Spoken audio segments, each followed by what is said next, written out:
Don? Pa! Ano ba, pa? Kumatok naman muna kayo. Bakit wala ba akong karapatang pumasok dito? Eh, tatay mo ako, di ba? Opo. May ginagawa ka milagro. Wala po, pa. Wala. Anak, huwag kang mahiya. Sa ating mga lalaki, dahil uragon ka, natural lang yung nagpapantasya. Gumagamit tayo ng mga inspirasyon katulad ng magazine. Kaya, pahiram naman ako. Pa, wag! Please! Bakit tayo mo pahiram? Kaya nga, wag nga po eh. Wag! Tawag! Magazine lang pinagdadamot mo. Bakit? Sobra ka naman. Nakolgan na! Bakit puro lalaki yan? Kasi gusto ko magkamasel, gusto ko mag-diet. Kaya meron po ako nito. Siguraduhin mo lang na hindi ka babakla-bakla. Dahil kung hindi, sumama ka na lang doon sa nanay mo naglayas! Tandaan mo to, hanggat ako ang ama mo, hindi ka pwedeng maging bakla!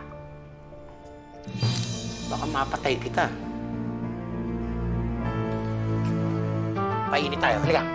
Painit. Halika! Nakikita mo itong mga palay? Ilalatag mo sila at ibibilad. Huwag kang hihinto hanggat hindi ako bumabalik. Maliwanag? Sige na.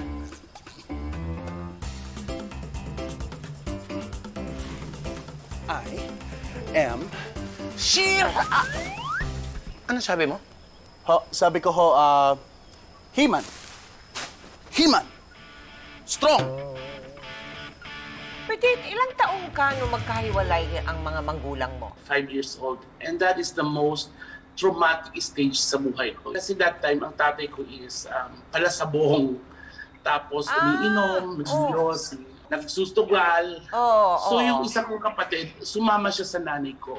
Ikaw? Ako po, nagpaiwan ako para sa tatay ko. Oo. Yung tatay ko dumaan sa matinding depression. Siguro almusal niya alak na, hanggang hapunan niya alak. Oo. At ang isa pa doon is, wala nang trabaho yung tatay ko. Kasi yung tatay ko, nag-awol sa serbisyo niya. Ma, may favor ako. Naku ano na naman yan?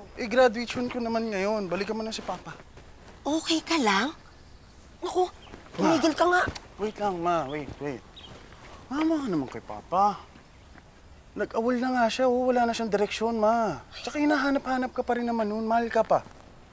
Sige na. Anak, akala ko ba ako lang kasama mo sa graduation? Ba't nag-invite ka ng ibang tao? Nanay ako eh. Teka, taano gusto mo makaibon na giyo? Tingnan mo nga yung itsura mo. Eh, mas nabango pa nga yung panabong mo na himas-himas mo, kaya kita hiniwalayan eh. Eh, yung bibig mo! Yung bibig mo! Daig pa yung panabong kong manok! Sobra ka pumutak! Ma, Pa. Huwag naman kayong maingay. Graduation ko naman eh. Pagbigyan niyo naman ako, ngayon lang. Magsama ka na! Bunga nga itong nanay mo! Ayan! Magsama kayo! Wisit!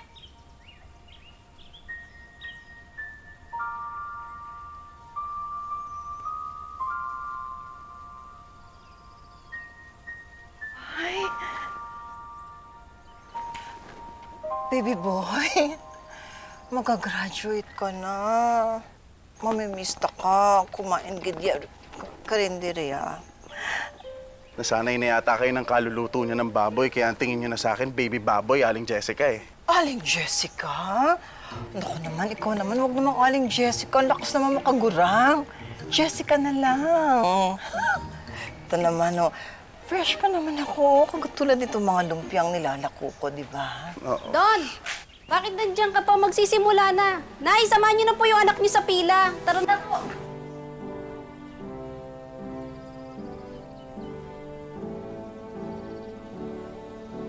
Aling Jessica, may favor ako sa'yo. Oo naman. Kahit na anong favor, maski big.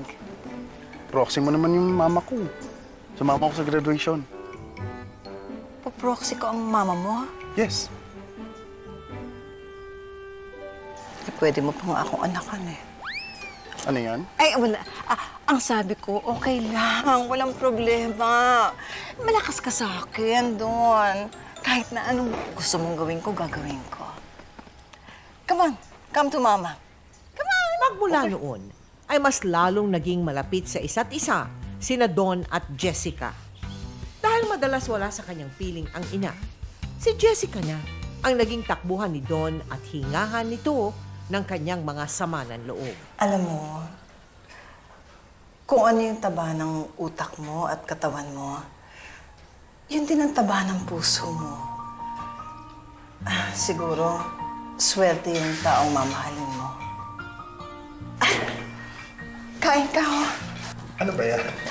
Yun yung sariwa ko. Sariwa ito, parang ako. Okay lang ba sa'yo kung kamayin ko, ha? Kakamayin mo?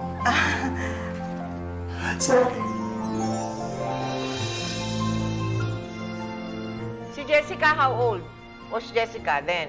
Ahead sa akin siya ng mga 23 or 24 years. Ano? Sa sobrang bait niya po sa akin, parang nahulog ako. Pag may times na may problema kami ng tatay ko, hindi po ako umuwi sa bahay. Instead, pinapatuloy niya ako sa boarding house niya. Did you indulge in sex with Jessica? Wait, uwi na ako para... Diyos ko, baka saan pa mapunta to. Usapan natin dyan, dali. I love you. Oh my gosh, Diyos Mario. Oh, sige na, sige na. Oh, wait. Layo kang konti, ang init eh. Okay. Sige na, panalo ka na. Suko na bataan. Pero, pwede ba? Patayin natin yung ilaw. Oo, gusto ko yun! Gusto ko yun!